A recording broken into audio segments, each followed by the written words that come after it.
They say that time heals all wounds, but some scars run so deep they reshape your very soul. I learned at 7 years old that monsters don't always hide under beds or in dark closets.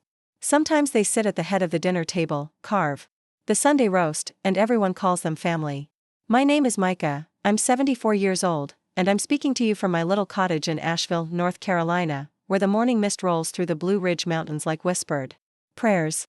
But today, I need to take you back to a place I rarely visit, to a time when I was just a little girl who believed that grandfathers were supposed to be gentle, safe harbors in a sometimes frightening world. Before we jump back in, tell us where you're tuning in from, and if this story touches you, make sure you're subscribed because tomorrow, I've saved something extra special for you.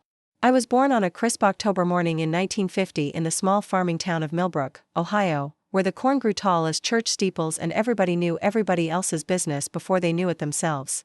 My father, David, worked at the grain elevator, his hands always dusty with wheat chaff and his back perpetually bent from years of loading heavy sacks. My mother, Linda, was a seamstress who took in work from the wealthier families in town, her fingers dancing across fabric with the precision of a concert pianist. We weren't rich by any measure, but we had what mattered most: love, laughter, and the kind of security that comes from belonging somewhere. Our house on Maple Street was a modest 2-story structure with peeling white paint and a front porch that sagged slightly on the left side.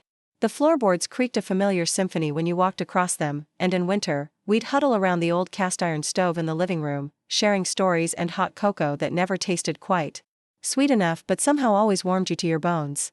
I shared a bedroom with my younger sister Sarah, who was 5, and we had bunk beds that my father had built himself. I claimed the top bunk, convinced it made me the brave protector of our small sanctuary. My brother Tommy was 3 years older than me, all knobby knees and freckles, with a cowlick that refused to lie flat no matter how much my mother tried to tame it with water and determination. He had this way of making everything seem like an adventure, whether we were building forts in the barn or catching fireflies in mason jars on summer evenings. Tommy was the kind of brother who would share his last piece of candy but also put a frog in your bed just to hear you squeal. Life in Millbrook followed the rhythm of the seasons.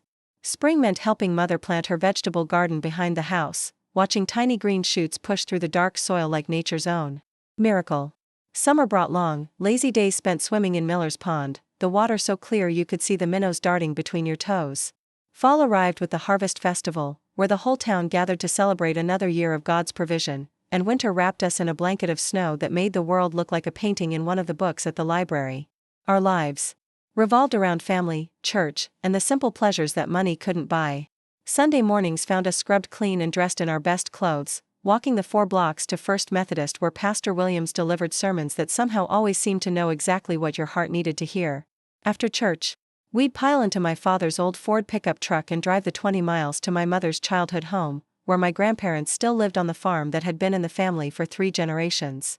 That farm was where my story truly begins, though I wouldn't understand its significance until much later. My grandmother Rose was a tiny woman with silver hair always pulled back in a neat bun and hands that could work magic in the kitchen. Her biscuits were legendary throughout the county, fluffy as clouds and served with honey from her own beehives. She had this way of making every child feel like they were the most special person in the world, remembering exactly how you liked your eggs and always having a fresh-baked cookie waiting when you walked through her door. But it was my grandfather Harold who cast the longest shadow over that farm and, eventually, over my entire childhood. To the outside world, Harold Bennett was a pillar of the community. He served as a deacon at the Methodist Church, where his deep baritone voice led the congregation in hymns every Sunday morning. He was the president of the local Farmers Association and had a reputation for being able to coax crops from even the most stubborn soil. When neighbors needed help during harvest time or when someone's barn needed raising, Harold was always the first to volunteer, arriving with his work gloves already on and a thermos of coffee that could fuel a man through the longest day. Standing 6 feet tall with broad shoulders earned from decades of farm work, Harold had silver hair that he kept meticulously combed and eyes the color of winter sky. He wore pressed overalls during the week and a clean white shirt to church on Sundays, always carrying himself with the kind of dignity that made people step aside when he walked down the main street of town. Children called him Mr. Harold and adults sought his advice on everything from crop rotation to child rearing. But behind the closed doors of that white farmhouse with its wraparound porch and climbing roses, Harold Bennett was a different man. Entirely. I was too young to understand the complex psychology of abuse, too innocent to recognize the careful grooming that began when I was barely old enough to tie my own shoes. What I knew was that Grandpa Harold paid special attention to Me, that he always had candy in his pockets and stories that were just for my ears. It started small, the way these things always do. A hand lingering too long on my shoulder during Grace at Sunday dinner. Comments about how I was growing up to be such a pretty little girl, delivered with a smile that never quite reached his eyes. Extra helpings of dessert when my grandmother wasn't looking, accompanied by whispered reminders that this was our little secret because we wouldn't want to make the other children jealous. By the time I turned 6, Harold had established a pattern that seemed perfectly innocent to any casual observer. He would volunteer to take me on walks around the property while the adults cleaned up after Sunday dinner, pointing out different wildflowers and teaching me the names of birds. He showed me the old hay loft in the barn where he said he used to play when he was a boy, and the swimming hole down by the creek where the water ran clearest. These expeditions always felt like privileges, special grandfather-granddaughter time that made me feel chosen and important. Harold was masterful at reading people, at understanding exactly how much pressure he could apply without arousing suspicion. He knew that my parents trusted him implicitly, that my grandmother Rose was losing her hearing and often missed subtle conversations, that the other adults in our extended family viewed him as the patriarch whose word was law. He cultivated an image of gruff kindness, the type of grandfather who might slip you an extra quarter when your parents weren't looking but would also teach you important lessons about hard work and respect. The grooming process was so gradual that I didn't recognize it as such until I was much older. It began with small violations of normal boundaries, presented as games or special privileges. Harold would insist that I sit on his lap during family gatherings, his hands resting in places that made me squirm with discomfort I couldn't yet name. He taught me card games that involved forfeits and silly punishments, always pushing just a little further into territory that felt wrong but that I was too young to articulate. He was careful never to leave physical marks where they might be discovered, and he was skilled at framing his actions in ways that made me feel complicit. Preparing and narrating this story took us a lot of time, so if you are enjoying it, subscribe to our channel. It means a lot to us. Now, back to the story. When I expressed discomfort or tried to resist, he would remind me of all the special treats and attention he gave me, making me feel guilty and ungrateful. He told me that this was just how grandfathers showed love to their very special granddaughters, and that I should feel proud to be chosen for such affection. The psychological manipulation was perhaps even more damaging than the physical abuse. Harold systematically destroyed my ability to trust my own instincts, convincing me that my discomfort was silly and that I was being dramatic. He alternated between lavish attention and cold withdrawal, creating an emotional dependency that kept me seeking his approval even as I feared his touch. He made me believe that I was special, chosen, but also that this specialness came with obligations and secrets that I was too young to understand but old enough to be held responsible for. My parents, devoted and loving as they were, missed the signs entirely. Harold was too careful, too respected, too seemingly trustworthy for them to ever suspect that their beloved patriarch was capable of harming his own granddaughter. When I became withdrawn or anxious, they attributed it to normal childhood phases. When I stopped wanting to visit the farm, they encouraged me to spend more time with my grandparents, viewing it as important family bonding. The other adults in my family were equally blind to what was happening. Harold had spent decades building his reputation as a godly man and devoted grandfather, and that image provided perfect camouflage for his predatory behavior. He was skilled at reading situations and backing off whenever there was any risk of discovery, then resuming his abuse when conditions were safe again. As I grew older and Harold's abuse escalated, I began to experience symptoms that my family interpreted as various childhood ailments. I suffered from chronic stomach aches that had no medical explanation, nightmares that left me screaming in the middle of the night, and an overwhelming exhaustion that made it difficult for me to stay awake during the day. The sleep problems were the most noticeable and concerning to my parents, who took me to see Dr. Patterson, the only physician in our small town. Dr. Patterson was a kind man with gentle hands and a soothing voice, but like everyone else in Millbrook, he held Harold Bennett in the highest regard. When I struggled to stay awake during the day and complained of feeling tired all the time, Dr. Patterson suggested that I might be anemic or perhaps going through a growth spurt that was taxing my young body. He prescribed iron supplements and recommended more rest, never suspecting that my exhaustion was actually my mind's way of protecting itself from trauma too overwhelming to process while conscious. The sleepiness became my escape mechanism, my body's natural defense against the horror of my situation. During family gatherings at the farm, I would find myself nodding off in chairs, unable to keep my eyes open despite having slept for hours. The night before, my family began to joke about how I could fall asleep anywhere, standing up or sitting down, as if I were some kind of narcoleptic child who just needed more sleep than other kids. But the truth was far more sinister. My unconscious Mind had learned that sleep was the only safe place, the only time when Harold couldn't reach me. My body would shut down as a protective measure whenever I felt threatened or overwhelmed, which became increasingly frequent as the abuse continued and escalated. I would fall asleep during car rides to the farm, during family dinners, even sometimes while playing with my siblings. It wasn't normal childhood tiredness, it was trauma manifesting in the only way my young psyche knew how to cope. Harold, meanwhile, continued to maintain his facade of concern and affection. He would carry me to quiet rooms when I fell asleep during gatherings, always volunteering to watch over me while I rested. These moments of supposed caretaking became opportunities for further abuse, conducted while I was in a state between sleep and waking where I couldn't fully process what was happening but couldn't escape it either. The worst part was how isolated I felt in my suffering. Harold had convinced me that no one would believe me if I told, that adults would think I was lying or making up stories for attention. He reminded me constantly of his standing in the community, of how much everyone loved and respected him, of how much trouble I would cause if I said anything that might hurt his reputation. He made me believe that the abuse was somehow my fault, that I had encouraged it or asked for it in some way. As months passed, my symptoms worsened. The chronic exhaustion became debilitating, affecting my performance in school and my relationships with friends. I struggled to concentrate on lessons, often falling asleep at my desk and earning worried conferences between my teacher and my parents. My grades began to slip, and I withdrew from activities that had once brought me joy. At home, I became increasingly anxious and clingy, not wanting to let my parents out of my sight but unable to explain why. I developed phobias about being alone and would panic when it was time to visit the farm. My sleep was plagued by nightmares that I couldn't remember clearly upon waking but that left me feeling terrified and exhausted. My parents, bless their hearts, tried everything they could think of to help me. They bought me new books to encourage my love of reading, enrolled me in piano lessons thinking music might lift my spirits, and even got me a kitten they hoped might provide comfort and companionship. But nothing could address the root cause of my problems because the truth was hidden beneath layers of shame, fear, and carefully constructed lies. The breaking point came during a particularly difficult visit to the farm when I was 8 years old. It was a hot summer day in July, and the adults were gathered on the front porch drinking iced tea and discussing the weather's impact on the corn crop. Harold had volunteered to take me for a walk to see the new calves in the pasture, and despite my growing dread of being alone with him, I couldn't figure out how to refuse without causing suspicion. As we walked across the field toward the barn, Harold's demeanor changed in a way that I had learned to recognize and fear. His jovial grandfather act fell away, replaced by something darker and more predatory. He began talking about how I was getting older, how it was time for me to learn about being a woman, using language and concepts that terrified me even though I didn't fully understand them. When we reached the barn, Harold led me up to the hay loft, that same space he had shown me years earlier as a place where he used to play as a child. But there was nothing playful about his intentions that day.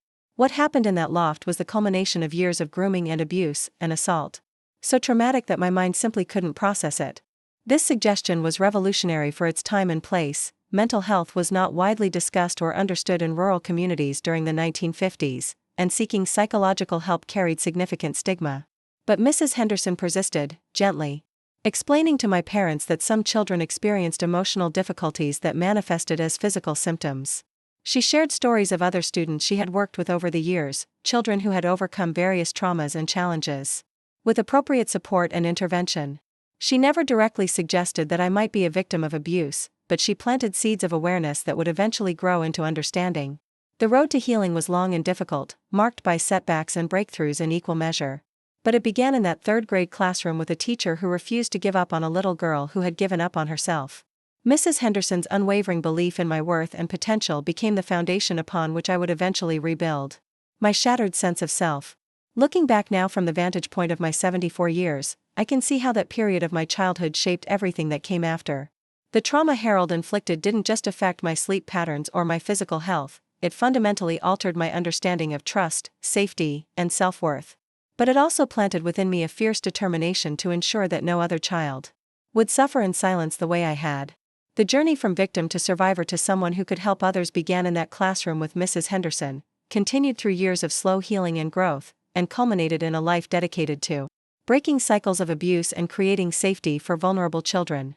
But that part of my story comes later, after I had learned to stay awake again, after I had reclaimed my voice and my power, after I had discovered that even the deepest wounds can heal when tended with patience, love, and unwavering hope. Mrs. Henderson's gentle intervention marked the beginning of a long journey toward understanding, but it also triggered a series of events that would make my situation far more complicated and dangerous. As my teacher began to show me kindness and create safe spaces for healing, Harold seemed to sense the threat to his carefully constructed world of secrecy and control. Like a predator whose territory is being encroached upon, he began to escalate his tactics, becoming more manipulative, more possessive, and infinitely more frightening. The first sign that Harold was aware of Mrs. Henderson's influence came during a family dinner at the farm in late September. As usual, I had fallen asleep at the kitchen table while the adults talked, my head resting on my folded arms beside my barely touched plate of pot roast and mashed potatoes. I awoke to find Harold carrying me to the small guest bedroom where I often napped during these visits, but this time his grip was different, tighter, almost angry. "Your teacher has been filling your head with nonsense," he whispered as he laid me on the narrow bed, his voice carrying a tone I had never heard before. "Mrs. Henderson doesn't understand our special relationship, does she, little one? She's trying to cause trouble where there isn't any." His fingers traced along my arm in a way that made my skin crawl, and I could smell the coffee and tobacco on his breath as he leaned close. "You haven't been telling her stories, have you?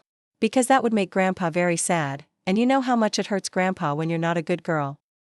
The threat in his words was unmistakable, even to my 8-year-old understanding. Harold had always been careful to frame his abuse as something special between us, something that proved how much he loved me and how mature I was for my age. But now there was an edge to his manipulation, a darkness that made it clear that my cooperation was no longer just expected but demanded.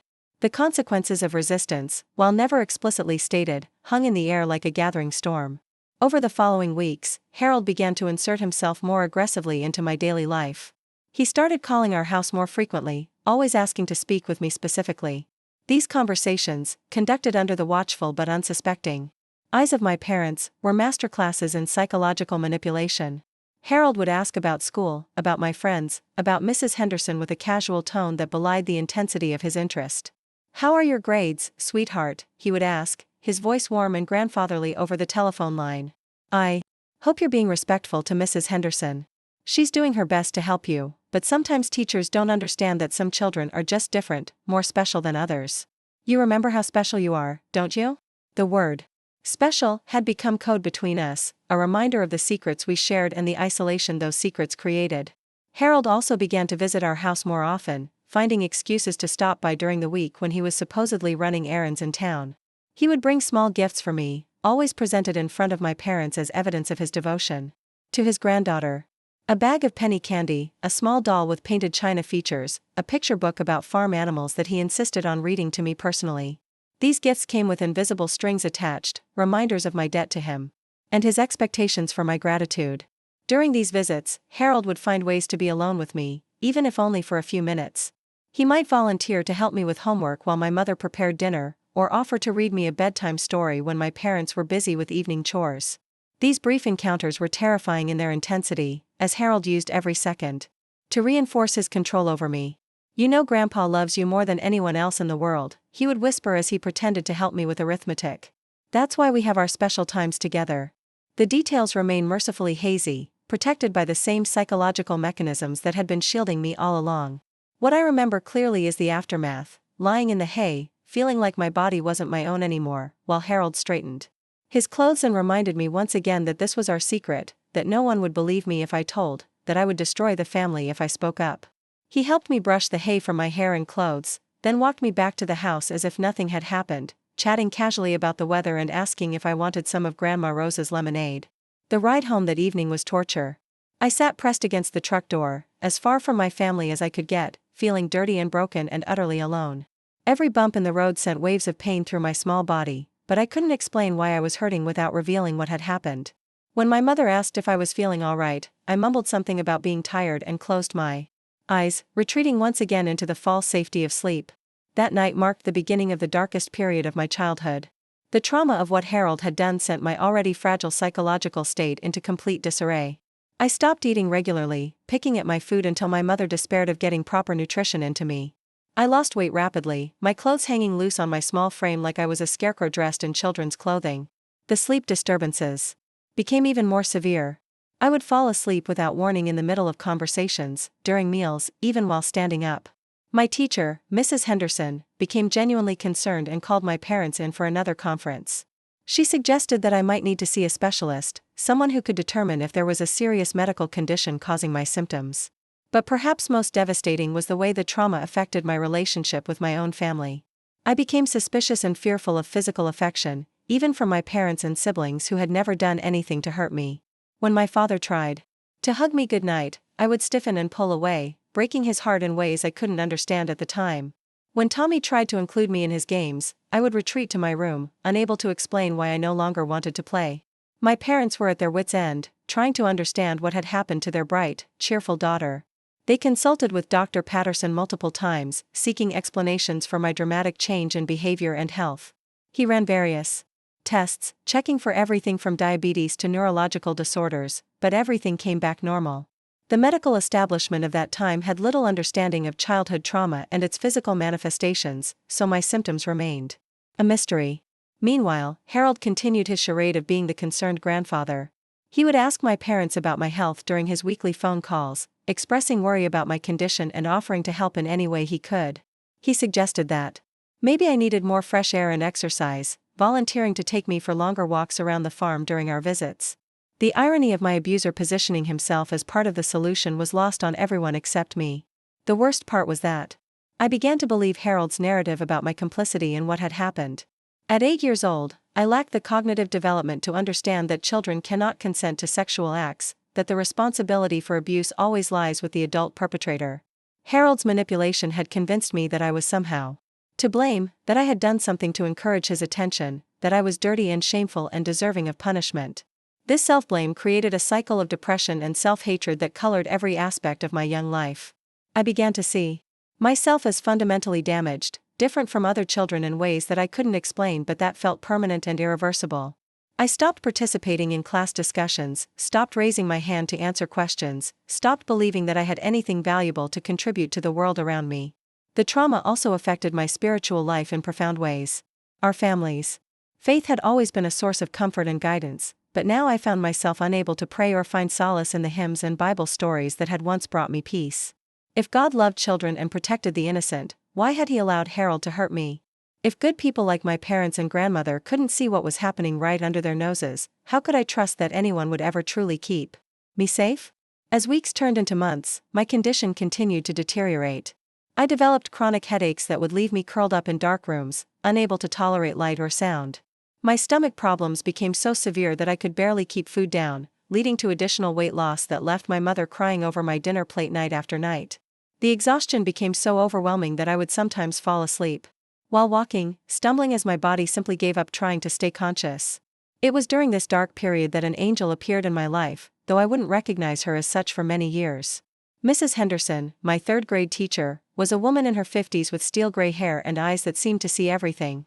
She had been teaching for over 20 years and had developed an intuition about children that bordered on supernatural. While the adults in my family saw a sick child who needed medical attention, Mrs. Henderson saw something else entirely. A little girl carrying a burden too heavy for her small shoulders. Mrs. Henderson began keeping me after school under the pretense of helping me catch up on work I had missed due to my frequent absences. But instead of focusing solely on arithmetic and reading, she would ask me gentle questions about my life at home, my family, my fears and dreams. She created a safe space in her classroom where I could simply exist without judgment or expectation, where my trauma responses were met with patience rather than frustration. It was Mrs. Henderson who first suggested to my parents that my problems might be psychological rather than purely medical. She recommended that they speak with the school counselor, a relatively new position in our small-town school system. But if you tell anyone about our love, they won't understand. They might even take you away from your family, and then Grandpa would be so lonely and sad. You don't want that, do you? His hand would rest on my shoulder as he spoke, applying just enough pressure to remind me of his physical power over my small body. The psychological pressure began to manifest in increasingly severe physical symptoms. My chronic exhaustion deepened to the point where I could barely function during waking hours. I would fall asleep during meals, while playing with my siblings, even while standing in line at school. The episodes became so frequent and dramatic that other children began to notice and comment, adding social embarrassment to my already overwhelming burden of shame and fear. My appetite disappeared almost entirely. Food tasted like cardboard in my mouth, and my stomach churned with anxiety whenever I tried to eat. My mother, desperate to get nutrition into my shrinking body, began preparing elaborate meals designed to tempt me back to eating. She made my favorite foods, baked special treats, even allowed me to eat dessert before dinner in hopes of sparking my interest in food again. But nothing worked, and I continued to lose weight at an alarming rate. The nightmares became more frequent and more vivid, though I could never remember the details upon waking. I would scream myself awake in the middle of the night, my small body drenched in sweat and my heart racing with terror I couldn't name. My parents took turns sitting with me during these episodes, holding me until the shaking stopped and I could fall back into an uneasy sleep. Sarah, my younger sister, began sleeping in my parents' room because my night terrors were disturbing her rest as well. At school, my academic performance continued to decline despite Mrs. Henderson's patient efforts to help me catch up. I couldn't concentrate on lessons, my mind constantly foggy from exhaustion and anxiety. Simple tasks that I had once completed easily now seemed impossibly difficult. Reading comprehension suffered because I would fall asleep with books open in front of me. Mathematics became a series of numbers that swam before my eyes without meaning or connection. Mrs. Henderson adapted her teaching methods to accommodate my limitations, allowing me to complete assignments at my own pace and providing alternative ways for me to demonstrate my understanding. She created quiet spaces in the classroom where I could rest when the exhaustion became overwhelming, and she never made me feel ashamed of my struggles. Her kindness was a lifeline in the darkness that was consuming my childhood, but it also made Harold's threats more frightening because I didn't want to lose the one adult who seemed to truly see my suffering. During this period, Harold began to test the boundaries of his control in new and terrifying ways. He started making unexpected visits to my school, arriving during lunch or recess with excuses about wanting to surprise his granddaughter or check on my progress. These visits filled me with dread because they demonstrated Harold's ability to reach me anywhere, even in the spaces where I felt relatively safe. I was just in town and thought I'd stop by to see how my special girl is doing, he would announce to Mrs. Henderson, his voice booming with false joviality. Myka and I have such a close relationship, don't we, sweetheart? He would pull me into an embrace that looked affectionate to observers but felt like a demonstration of ownership to me. His hands would linger on my back, his grip just tight enough to remind me of his power while appearing grandfatherly to anyone watching. These school visits served multiple purposes for Harold. They reinforced his control over me by showing that I couldn't escape his reach. They allowed him to assess any threats to his authority by observing my interactions with teachers and classmates, and they maintained his public image as a devoted grandfather who was concerned about his granddaughter's well-being. The fact that these visits occurred during my most vulnerable moments, when I was already struggling with exhaustion and anxiety, made them particularly effective tools of intimidation. Harold also began to isolate me more systematically from potential sources of support. He volunteered to drive me to and from school on days when my parents were busy, using these car rides as opportunities for private manipulation and threats. During these drives, he would quiz me about my conversations with Mrs. Henderson, probe for any signs that I might be revealing our secrets, and remind me of the consequences of betrayal. Mrs. Henderson seems very interested in your personal life, he might observe as we drove through the familiar streets of Millbrook. That's unusual for a teacher, don't you think? Most teachers just care about reading and arithmetic. When someone asks too many questions about your family, it usually means they're looking for trouble. You wouldn't want to cause trouble for Grandpa, would you? Or for Mommy and Daddy? They have enough to worry about without dealing with lies and gossip. The manipulation was sophisticated and effective, designed to make me feel responsible for protecting not just Harold but my entire family from the imaginary consequences of speaking the truth. Harold painted himself as the victim of potential false accusations while simultaneously positioning me as the person who held the power to destroy or preserve our family's reputation and stability. For a young child already struggling with feelings of guilt and shame, this burden was crushing. My relationship with my siblings began to deteriorate as the stress and trauma affected my ability to connect with others. Tommy, my older brother, tried repeatedly to include me in games and activities, but I had lost the ability to play or find joy in childhood pursuits. When he built elaborate forts in our backyard, I would sit nearby but couldn't summon the energy or enthusiasm to participate. When he caught fireflies in the evening, I would watch from the porch steps, too exhausted to join the chase. Sarah, my younger sister, began to mirror some of my anxious behaviors, picking up on the tension and fear that radiated from me even though she couldn't understand its source. She started having difficulty sleeping, would cling to our mother during family outings, and began asking questions about why I was always tired and sad. Her innocent curiosity added another layer of stress to my already overwhelming emotional burden, as I feared that my problems were somehow contaminating her childhood as well. My parents' marriage began to show signs of strain as they struggled to understand and address my mysterious illness.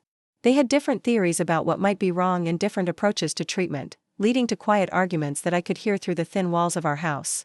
My father believed that I needed stricter discipline and more structure, while my mother was convinced that I required gentler care and medical intervention. "She's playing up for attention," my father would argue in frustrated whispers after I had fallen asleep at the dinner table again. "Children need boundaries, Linda. Maybe we've been too soft with her." My mother would counter that something was seriously wrong with me, that healthy children didn't fall asleep standing up or lose weight despite having access to plenty of food. These discussions filled me with guilt because I knew that my problems were causing conflict between two people I loved desperately.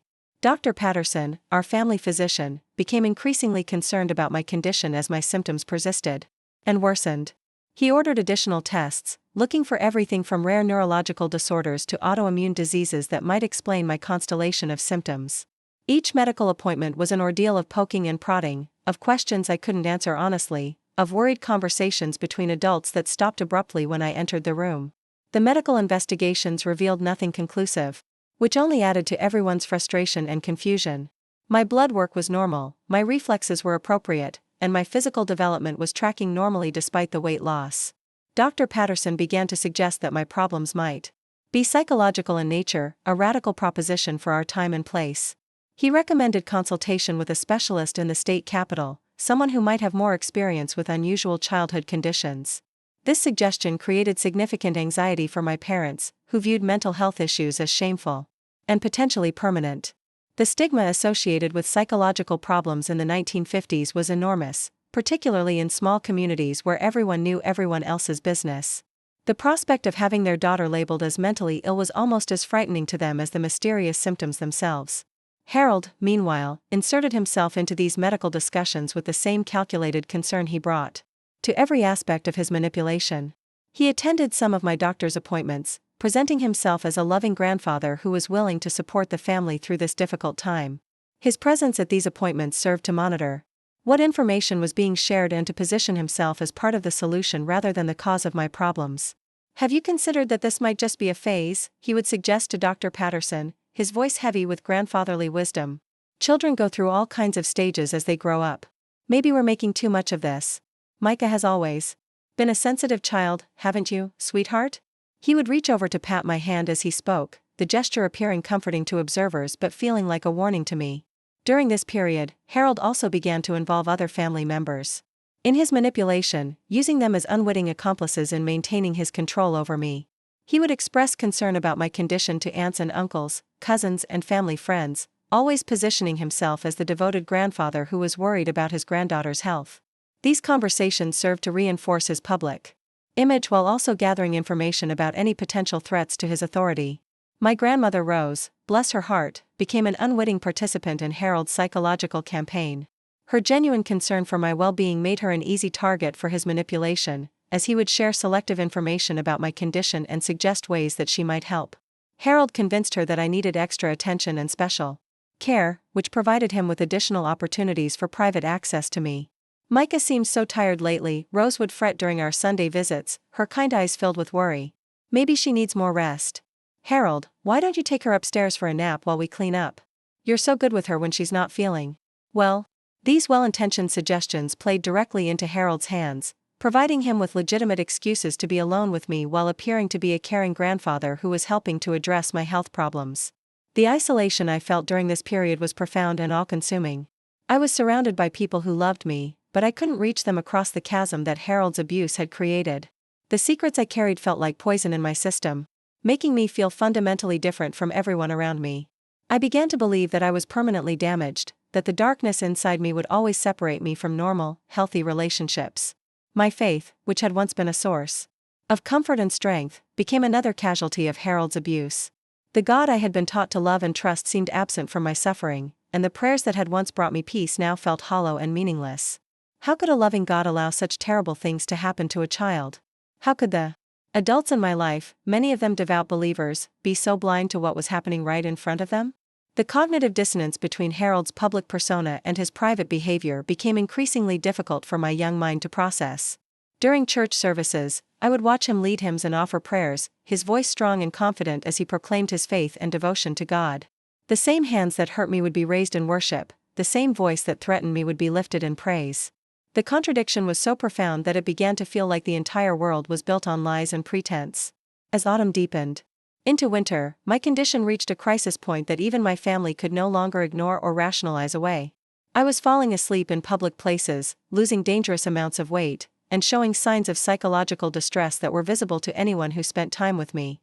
Mrs. Henderson increased her efforts to reach me, staying after school more frequently and finding creative ways to engage me in activities that might rebuild my confidence and sense of safety. It was during one of these after-school sessions that I came closest to telling someone the truth about what Harold was doing to me. Mrs. Henderson had set up an art station in her classroom, encouraging me to express myself through drawing and painting. As I worked with watercolors, creating abstract swirls of dark blues and grays that reflected my inner emotional state, she sat beside me and began talking about different kinds of troubles that children sometimes face. Sometimes, she said softly, her voice barely above a whisper, children carry heavy burdens that aren't their fault. Sometimes adults do things that make children feel scared or confused or ashamed. When that happens, it's important for children to know that they can tell someone they trust, someone who will believe them and help them feel safe again. Her words hung in the air between us like a bridge I desperately wanted to cross but didn't dare to step onto. I felt the truth rising in my throat, pushing against my lips like water against a dam. For a moment, I imagined what it would feel like to tell someone about Harold, to share the terrible secrets that were eating me alive from the inside. But then I heard Harold's voice in my mind, reminding me of all the reasons why I couldn't speak, all the terrible things that would happen if I betrayed his trust. I'm just tired, I finally whispered, the words feeling like stones in my mouth. I just need more sleep. Mrs. Henderson nodded, but I could see the disappointment and continued concern in her eyes. She knew I was holding back, knew there was more to my story than simple fatigue, but she also understood that I wasn't ready to share whatever was hurting me so deeply. That night, as if he somehow sensed how close I had come to revealing our secrets, Harold appeared at our house. Unexpectedly.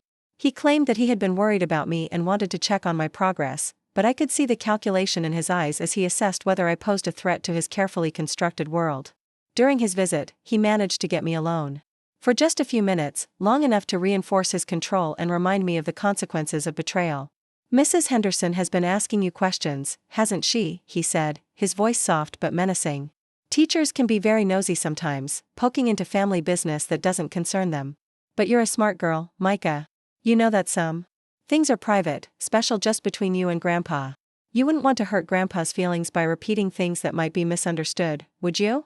The threat was clear, even wrapped in his manipulative language of love and special relationships. Harold was warning me that my window of opportunity to speak was closing, that he was watching my every interaction with potential allies, and that any attempt to seek help would be met with consequences I couldn't imagine. The fear that gripped me in that moment was so intense that I could barely breathe, and I felt my body beginning to shut down in the familiar pattern of protective unconsciousness. As winter deepened and my 9th birthday approached, I existed in a state of suspended animation, trapped between Harold's escalating demands for silence and secrecy and my growing desperation for rescue from a situation that seemed hopeless. The exhaustion that had begun as a symptom of trauma had become a way of life, a constant companion that protected me from fully experiencing the horror of my situation but also prevented me from accessing the help I desperately needed. The stage was being set for a confrontation that would either destroy me completely or finally provide the catalyst for escape and healing. Harold's growing paranoia about discovery was making him more reckless and more dangerous, while the adults in my life were beginning to ask harder questions about my mysterious illness. Something would have to give, and I sensed with the intuition that comes from surviving trauma that a reckoning was approaching that would change everything forever. The snow began falling on February 14, 1959, Valentine's Day, though there was nothing romantic about the blizzard that would trap our entire family at Harold's farm for 3 days and change the course of my life forever. What started as a routine Sunday dinner visit became a nightmare that shattered the last vestiges of my childhood innocence and brought Harold's carefully constructed world of secrets crashing down around us all. The morning had begun like any other winter Sunday, with my family bundling into our old Ford pickup truck for the 20-mile drive to the farm. I remember feeling particularly anxious that day, my stomach churning with the familiar dread that accompanied these visits. Harold had been calling our house more frequently in recent weeks, his conversations with me becoming increasingly possessive and threatening. The previous evening, he had telephoned just before bedtime, ostensibly to wish me sweet dreams but actually to remind me once again of the importance of keeping our secrets safe.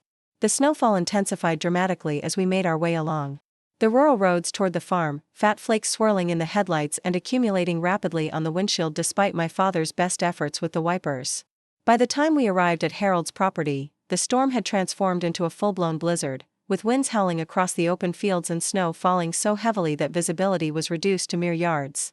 "This doesn't look good," my father muttered as he parked the truck near the farmhouse, squinting through the windshield at the whiteout conditions. "We might need to stay the night if this keeps up." His words sent a spike of terror through my small body. Spending one night at Harold's farm was dangerous enough, but the prospect of being trapped there for an extended period filled me with a panic so intense that I felt my consciousness beginning to slip away in the familiar pattern of protective unconsciousness. Harold greeted us at the door with his usual display of grandfatherly warmth, helping to brush snow from our coats and ushering us into the warm kitchen where Rose had prepared her traditional Sunday feast. But I could see something different in his eyes that day, a gleam of anticipation that made my skin crawl with foreboding. The storm had given him something he had been wanting for a long time: extended, uninterrupted access to me with no possibility of early departure or outside interference. The adults quickly became absorbed in discussions about the weather and its implications for travel. My father attempted several times to call neighbors with four-wheel-drive vehicles who might be able to help us get home, but the telephone lines were down, severed by the weight of ice and snow that accumulated on the wires. We were truly isolated, cut off from the outside world in a way that felt both natural and sinister. As the afternoon wore on and the storm showed no signs of abating, it became clear that we would indeed be spending the night at the farm. Rose began making preparations for our unexpected extended stay, gathering extra blankets and sheets from the linen closet and discussing sleeping arrangements with my parents. Tommy and Sarah would share the couch in the living room, my parents would take the main guest bedroom, and I would sleep in the small room off the kitchen that Harold used as his study. The sleeping arrangement sent waves of terror through my body that were so intense I could barely remain upright. That room was Harold's private domain, filled with his books and papers and the heavy wooden desk where he conducted his business affairs. More importantly, it was located away from the other bedrooms, separated by the kitchen and dining room in a way that would muffle any sounds that might carry through the old farmhouse's thin walls. As evening approached and the family gathered around the radio to listen to weather updates, Harold began to implement his plan with the same methodical precision he brought to all his manipulations. He volunteered to help me get settled in his study, carrying my small overnight bag and making a great show of ensuring that I would be comfortable for the night. My parents, exhausted from the stress of being trapped by the storm and focused on their own sleeping arrangements, barely noticed the predatory gleam in Harold's eyes as he guided me toward his private sanctuary.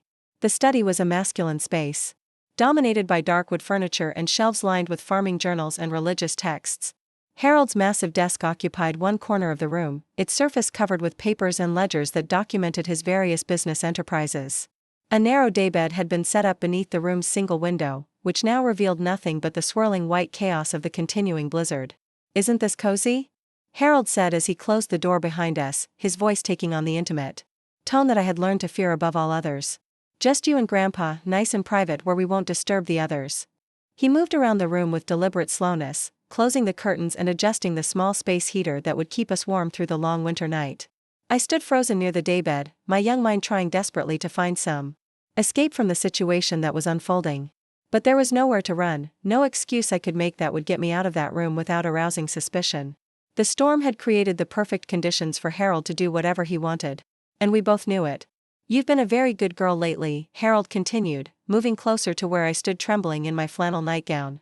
"Not telling tales to Mrs. Henderson or causing any trouble for the family. Grandpa is very proud of you for being so mature and understanding about our special relationship." His hand reached out to stroke my hair, the touch sending shockwaves of revulsion through my small body. What happened over the next several hours was beyond anything I had experienced before, even in the worst moments of Harold's previous abuse. Freed from the constraints of time and the fear of discovery that usually limited his actions, Harold unleashed the full extent of his depravity on my defenseless body. The details remain mercifully hazy in my memory, protected by the same psychological mechanisms that had shielded me from fully processing previous traumas. I remember fragments: the weight of his body pinning me to the narrow daybed, the sound of wind howling outside the window mixing with my own muffled cries, the way the floorboards creaked as he moved around the room. I remember the smell of his aftershave and tobacco, the rough texture of his calloused hands, the way my small body seemed to disconnect from my consciousness as a means of survival. But most clearly, I remember the moment when something inside me finally broke completely. It wasn't just my body that was being violated, but my very soul, my sense of self, my ability to believe that the world contained more good than evil. The trauma was so overwhelming that my mind simply couldn't process it, and I felt myself slipping away into a darkness deeper than sleep, deeper than unconsciousness, deeper than anything I had ever experienced. When I finally surfaced from that protective void, pale winter sunlight was streaming through the study window, and Harold was gone. My body ached in ways that made movement almost impossible, and I could taste blood in my mouth from where I had bitten my tongue to keep from screaming. The storm had passed during the night, leaving behind a world transformed by pristine white snow that seemed to mock the darkness of what had occurred within the walls of that small room. I lay on the daybed for what felt like hours, staring at the ceiling and trying to understand what had happened to me. The physical pain was intense, but it was nothing compared to the psychological devastation that was slowly dawning on my young consciousness. Harold had crossed a line that couldn't be uncrossed, had inflicted damage that couldn't be undone, had stolen something from me that could never be replaced. When I finally managed to get dressed and make my way to the kitchen, I found my family gathered around the breakfast table, their faces bright with relief that the storm had passed and they would soon be able to return home. Harold was there too, looking perfectly normal as he sipped his coffee and discussed the road conditions with my father. The contrast between his calm, grandfatherly demeanor and the monster he had been just hours before was so jarring that I wondered if I had imagined the entire nightmare. "There's our sleepyhead," my mother said with a smile as I appeared in the doorway, though her expression quickly changed to concern when she saw my pale face and unsteady gait. "Are you feeling all right, sweetheart? You look a little peaked this morning." I mumbled something about not sleeping well, unable to meet her eyes as I took my place at the table. Harold watched me throughout breakfast with the satisfied expression of a predator who had successfully conquered his prey. He made casual conversation with my parents about the weather and the cleanup that would be required after the storm, all while his eyes remained fixed on me with a possessive intensity that made my skin crawl. When he offered to help clear the table, his hand brushed against my shoulder in a gesture that looked innocent but felt like a brand marking his ownership. The drive home was torture, every bump in the snow-covered road sending waves of pain through my damaged body. I huddled against the truck door, as far from my family as possible, feeling dirty and broken and fundamentally changed in ways that I couldn't begin to articulate. My parents chatted about the storm and their relief at getting home safely, completely unaware that their daughter had been destroyed and rebuilt into something else entirely during the long winter night. Over the following days, my condition deteriorated rapidly in ways that even my family's practiced ability to rationalize my problems couldn't ignore. The exhaustion that had been my constant companion for months became something far more severe, a complete shutdown of my ability to remain conscious for more than brief periods. I would fall asleep while eating, while walking, while sitting in class, my body's protective mechanisms working overtime to shield my consciousness from the trauma it couldn't process. But more alarming than the sleep disturbances were the physical symptoms that began to manifest. I developed a fever that wouldn't break despite my mother's best efforts with cool cloths and aspirin. I complained of severe pain in my lower abdomen. That made walking difficult and caused me to double over unexpectedly. Most disturbing of all, I began to bleed in ways that terrified my mother and finally forced my parents to seek immediate medical attention. Dr. Patterson's examination revealed evidence of severe internal trauma that couldn't be explained by any normal childhood accident or illness. The gentle family physician who had been treating my mysterious symptoms for months was faced with physical evidence that pointed to only one possible conclusion, though it was one that challenged everything he thought he knew about our respectable family and our community's moral fabric. "I need to ask you some difficult questions, Myka," Dr. Patterson said gently, his kind eyes filled with concern and growing suspicion. "Sometimes children get hurt in ways that aren't their fault, and it's important for doctors to know about these injuries so we can help them heal properly." His words were carefully chosen, designed to encourage disclosure while avoiding language that might further traumatize an already damaged child. For a moment, I considered telling him the truth. The physical evidence made denial impossible, and Dr. Patterson's gentle manner made me want to trust him with the secrets that were poisoning my young life. But Harold's threats echoed in my mind, reminding me of all the terrible consequences that would follow if I spoke the truth. My family would be destroyed, I would be blamed for causing trouble, and no one would believe that the respected Harold Bennett could be capable of such monstrous acts. I whispered, the lie tasting like poison in my mouth. I fell down the stairs at Grandpa's house during the storm.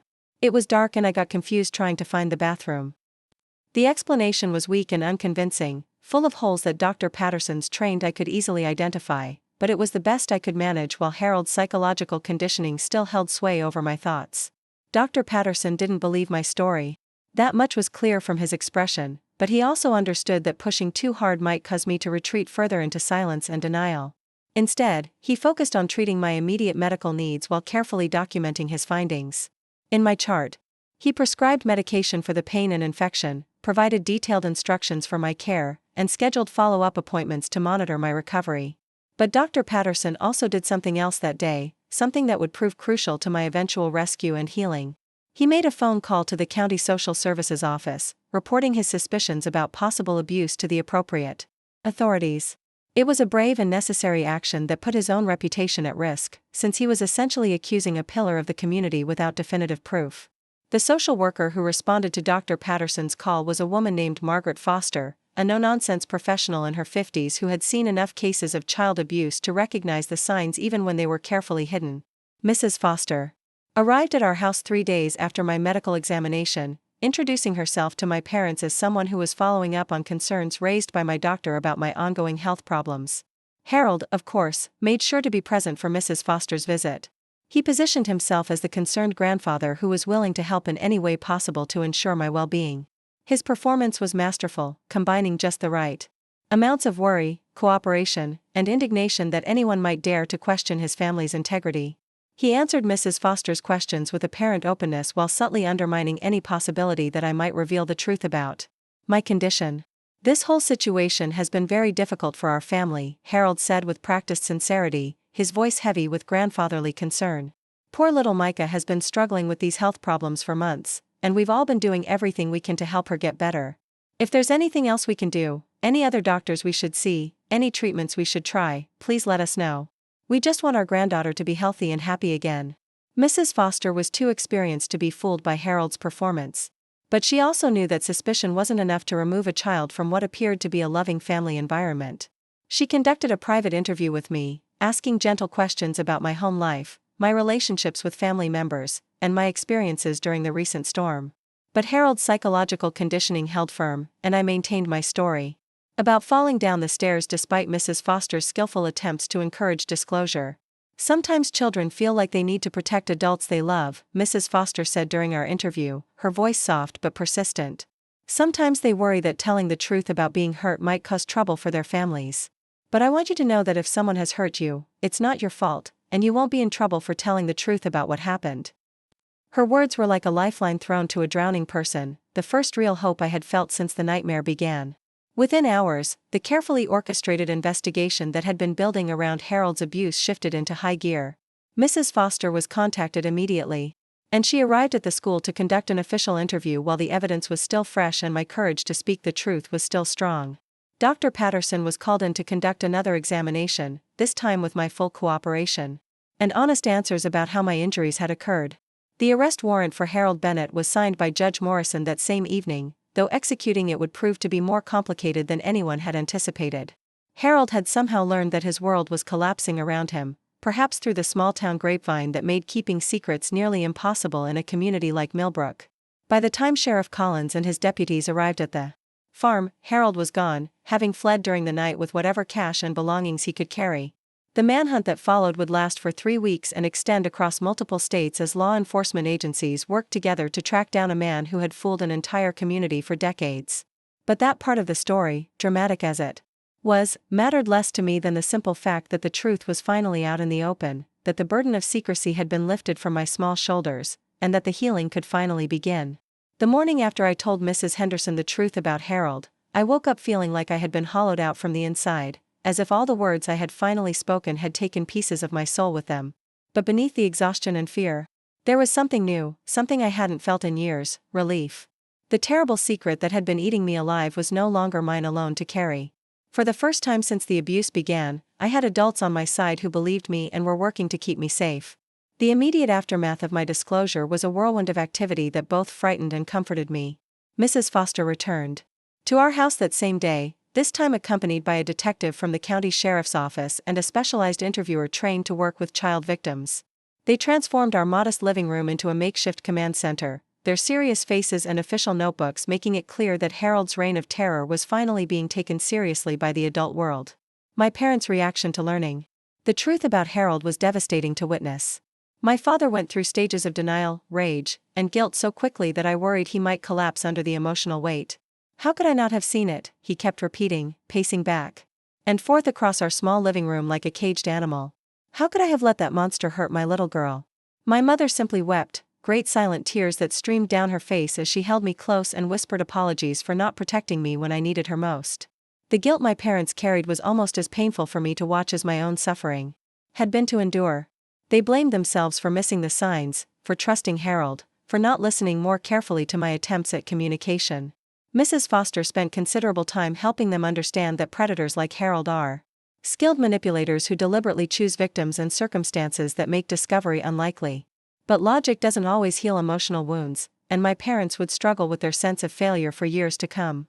Rose, my grandmother, perhaps suffered the most devastating blow of all when she learned what her husband of 43 years had been doing to her granddaughter. The woman who had always been a pillar of strength in our family crumbled completely, unable to reconcile the man she had loved and trusted with the monster who had violated her own blood. She moved in with my aunt temporarily, unable to remain in the house where such terrible things had occurred, and would never fully recover from the betrayal that shattered her understanding of her own life. The investigation into Harold's crimes expanded rapidly as more evidence came to light and other potential victims were identified.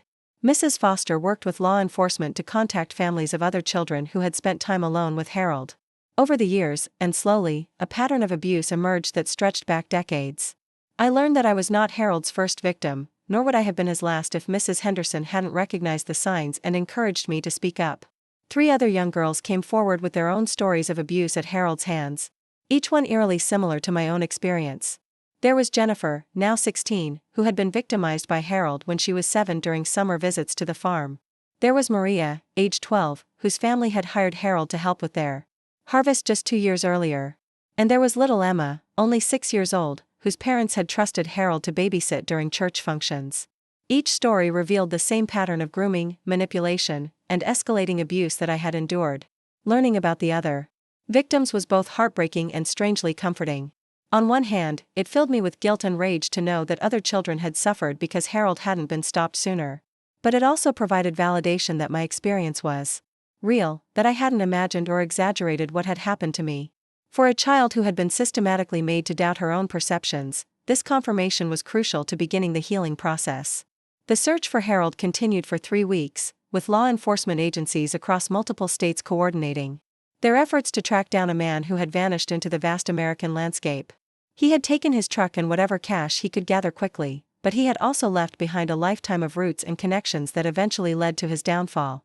The FBI became involved when evidence suggested he had crossed state lines, and their resources proved crucial in eventually locating him.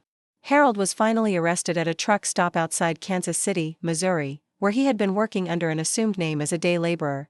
The man who had once commanded respect throughout our community was found living in his truck, unshaven and desperate, a shadow of the imposing figure who had terrorized my childhood.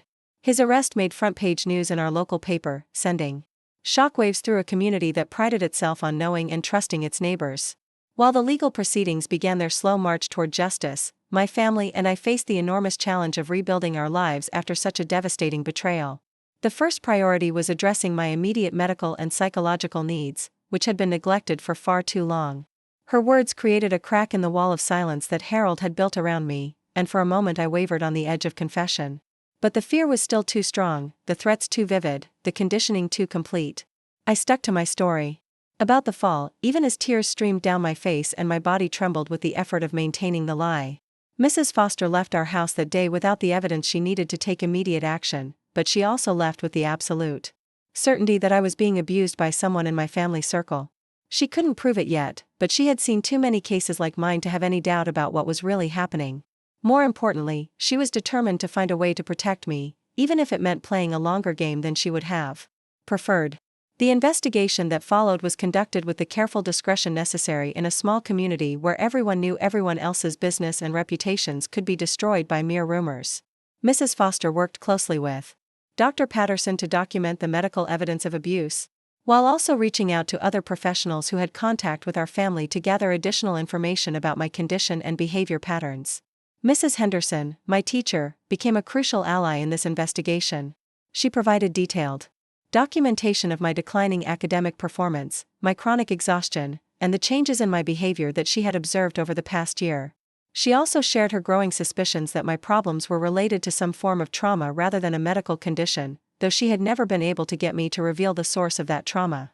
Myka was such a bright, engaged student. When she first entered my classroom, Mrs. Henderson told Mrs. Foster during their confidential meeting. But over the past year, I've watched her withdraw more and more into herself. She falls asleep constantly, she's lost significant weight, and she has this haunted look in her eyes that no child should ever have. Something terrible is happening to that little girl, and we need to find a way to help her before it's too late. The adults in my life were slowly assembling the pieces of a puzzle that would eventually reveal the truth about Harold's abuse, but the process was agonizingly slow and complicated by the need for absolute discretion. Meanwhile, Harold was becoming increasingly paranoid about the investigation, sensing threats to his carefully constructed world of secrets and lies. His behavior toward me became more erratic and dangerous as he struggled to maintain control over a situation that was slipping away from him. The breaking point came on a cold March evening when Harold arrived at our house unexpectedly, claiming that he needed to check on my recovery from my recent illness. But I could see the desperation in his eyes, the fear that his world was about to collapse around him.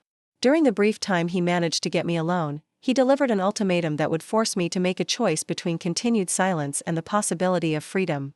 "People are asking too many questions," he hissed, his usual grandfatherly mask completely abandoned in favor of barely controlled rage.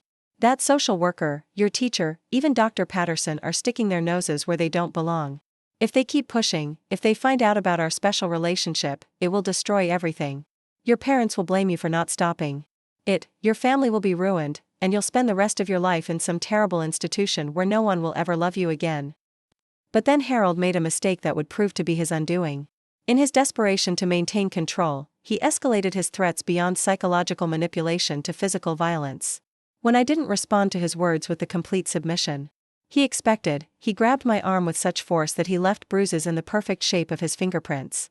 The marks were visible, undeniable evidence of physical abuse that couldn't be explained away by stories about falling downstairs.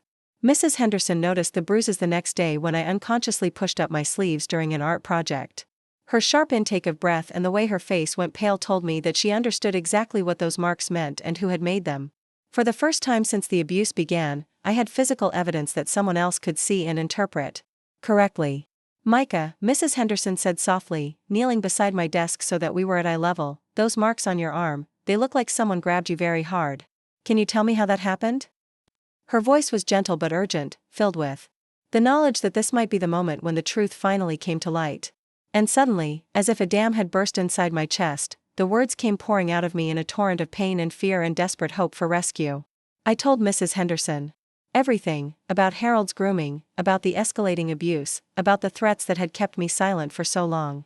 I described the night of the blizzard in halting, broken sentences that conveyed the horror of what had been done to me while my family slept just rooms away. Mrs. Henderson listened without interruption, her face growing more grave with each revelation but never showing the shock or disbelief that I had feared would greet my confession. When I finally finished speaking, she gathered me into her arms and held me while I sobbed out months of accumulated terror and shame. "You are so brave for telling me," she whispered into my hair. "None of this was your fault, and you're going to be safe now. I promise you that you're going to be safe." Dr. Patterson referred us to specialists in the state capital who had experience treating child victims of sexual abuse, a relatively new field of medicine that was just beginning to understand the complex needs of survivors. The drive to see Dr. Elizabeth Hartwell, a psychiatrist who specialized in childhood trauma, was the longest 2-hour journey of my young life. I sat in the back seat of our car, wedged between Tommy and Sarah, watching the familiar landscapes of rural Ohio give way to the urban sprawl of Columbus. My parents had explained that Dr. Hartwell was someone who helped children who had been hurt in the way I had been hurt, but I couldn't imagine how talking to another stranger could possibly make the pain go away. Dr. Hartwell's office was different from any medical facility I had ever seen. Instead of sterile white walls and intimidating equipment, it was decorated with soft colors and comfortable furniture that made it feel more like someone's living room than a doctor's office. There were toys and art supplies scattered around the room, and large windows that let in natural light and provided views of a peaceful garden outside. Dr. Hartwell herself was a small woman with kind eyes and graying hair that she wore in a simple bun. She spoke to me in a voice that was gentle but not condescending, treating me like a person whose thoughts and feelings mattered rather than just a case to be studied.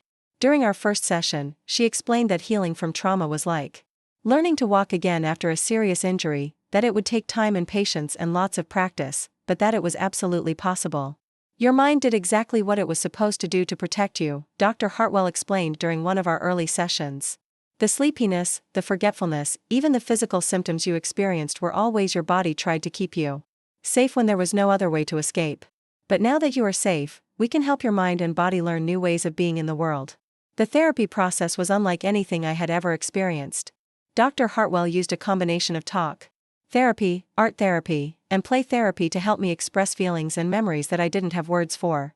She taught me breathing techniques to manage anxiety attacks, visualization exercises to combat nightmares, and coping strategies for dealing with the intrusive thoughts and flashbacks that continued to plague me. One of the most difficult aspects of therapy was learning to trust my own perceptions again. Harold's systematic manipulation had taught me to doubt my own feelings and experiences, to believe that my discomfort and fear were signs of weakness or ingratitude rather than appropriate responses to abuse. Dr. Hartwell worked patiently to help me understand that my instincts had been correct all along, that the feelings of wrongness and danger I had experienced around Harold were valid and important signals that I should have been able to trust. The process of reclaiming my voice was equally challenging. For so long, I had believed that speaking about my experiences would bring terrible consequences, that my words had the power to destroy my family and community. Learning to use my voice to express my needs, feelings, and boundaries required retraining my entire understanding of communication and relationships. My family participated in therapy sessions as well, working with Dr. Hartwell to understand how trauma affects entire family systems and how they could best support my healing process. These sessions were often emotionally charged, as my parents struggled with their own guilt and grief while trying to learn new ways of relating to a daughter who had been fundamentally changed by her experiences. Tommy and Sarah, my siblings, had their own therapeutic needs as they tried to process the fact that their grandfather had been a monster and their sister had been suffering in silence for years. Tommy, in particular, struggled with feelings of anger and helplessness, wishing he had been old enough and strong enough to protect me. Sarah dealt with her own fears about safety and trust, wondering if other adults in her life might also be hiding dangerous secrets. The legal proceedings surrounding Harold's case provided another layer of complexity to our healing process. As the primary victim willing to testify, I would need to participate in depositions, interviews, and eventually a trial that would determine Harold's fate. The prospect of facing him in court terrified me, but the prosecutor, a compassionate woman named District Attorney Karen Morrison, worked closely with Dr. Hartwell to prepare me for what would be required. Harold initially pled not guilty to all charges, forcing the case toward a trial that would require detailed testimony from his victims. But as the evidence against him mounted and more victims came forward, his legal team began negotiating for a plea bargain that would spare the children the trauma of testifying in open court. The negotiations were complex and emotionally charged, balancing the need for justice against the psychological welfare of the victims. During this period, my family made the difficult decision to leave Millbrook permanently. The small town that had once felt like a safe haven had become a place of whispers and stares, where everyone knew our story and had opinions about what had happened. Some community members rallied around us with support and sympathy, but others seemed to blame us for bringing scandal to their peaceful community or questioned why we hadn't recognized the signs sooner. We moved to a larger town about 60 miles away, where my father found work at a grain processing facility and my mother took a job at a local clothing store. The move meant leaving behind friends, neighbors, and the only home I had ever known. But it also provided the anonymity and fresh start that we desperately needed. In our new community, we could be just another family dealing with ordinary challenges rather than the subjects of gossip and speculation. The transition to a new school was particularly difficult for me. My chronic sleep problems had improved somewhat with therapy, but I still struggled with concentration, anxiety, and the social challenges that came with being several months behind academically. My new teacher, Mrs. Williams, worked closely with Dr. Hartwell to create an educational plan that accommodated my needs while helping me catch up with my peers. Mrs. Williams had experience working with children who had experienced trauma, and she understood that traditional disciplinary methods and expectations might not be appropriate for someone in my situation. She created safe spaces in her classroom where I could retreat when feeling overwhelmed, developed alternative assessment methods when my anxiety made traditional testing impossible, and worked patiently to rebuild my confidence in my own abilities. Slowly, very slowly, I began to reclaim pieces of myself that Harold's abuse had stolen. The chronic exhaustion that had dominated my life for years gradually lifted as my nervous system learned that it no longer needed to be in constant protective mode. My appetite returned, and with it, the physical strength and energy that had been depleted by months of trauma-induced malnutrition and stress. The nightmares became less frequent and intense, replaced by dreams that were sometimes peaceful, and sometimes even joyful. I began to sleep through the night more often, waking refreshed rather than exhausted. My ability to concentrate improved, allowing me to engage with schoolwork and social activities in ways that had been impossible during the worst period of abuse. Perhaps most importantly, I began to develop a sense of personal agency and empowerment that Harold had systematically destroyed.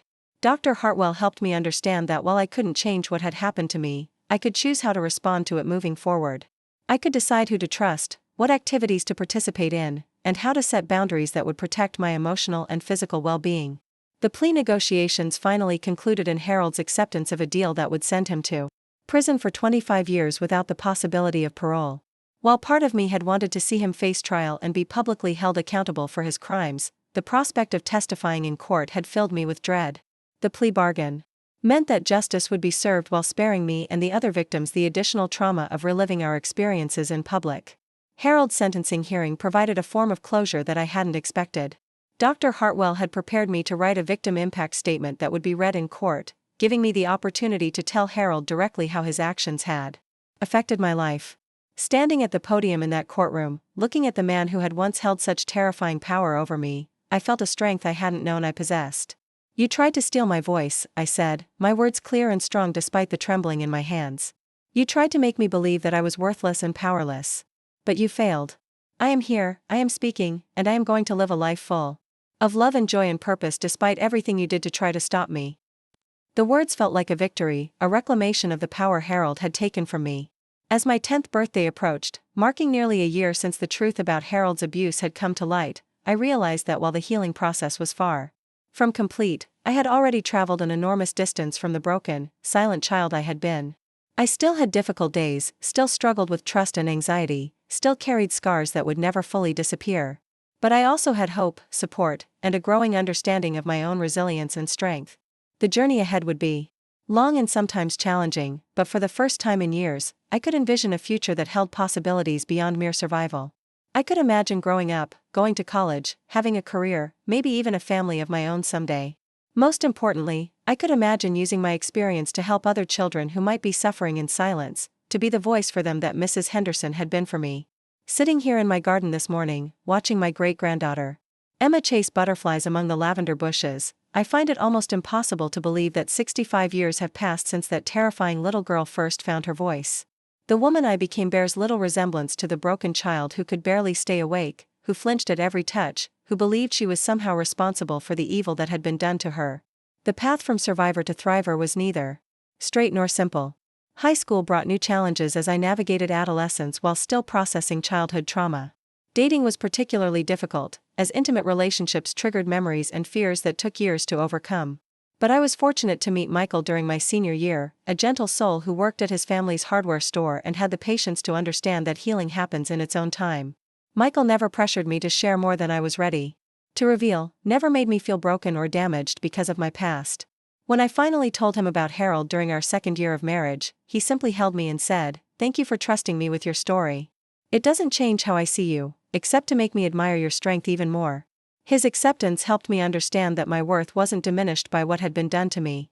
We built our life together carefully, deliberately, with the kind of intentional love that comes from understanding how precious safety and trust really are.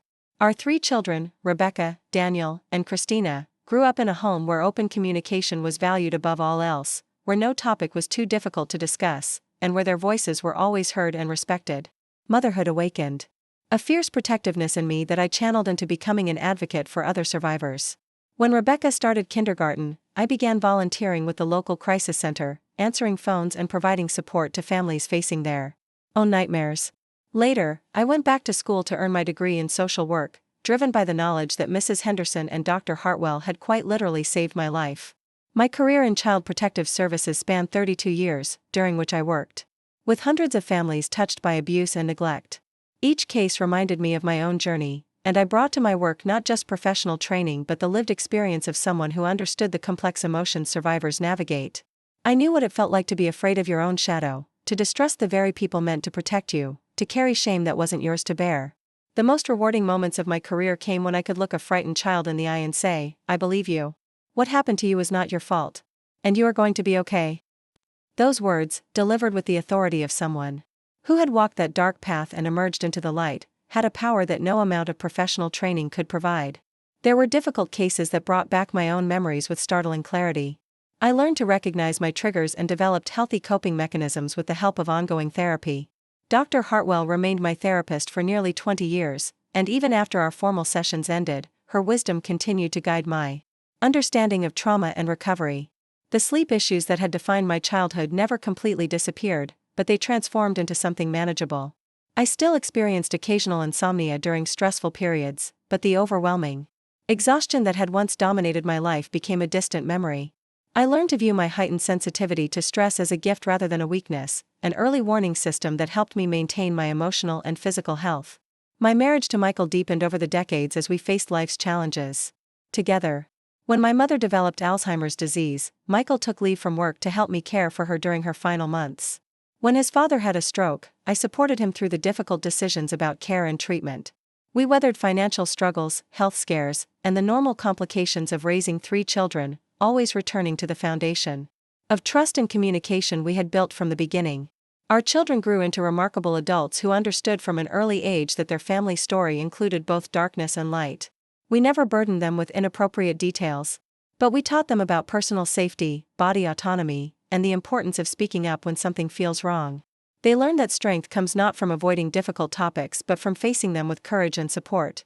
Rebecca became a pediatric nurse, drawn to caring for children in their most vulnerable moments. Daniel chose teaching, inspired by stories of Mrs. Henderson and her life-changing intervention in his mother's life.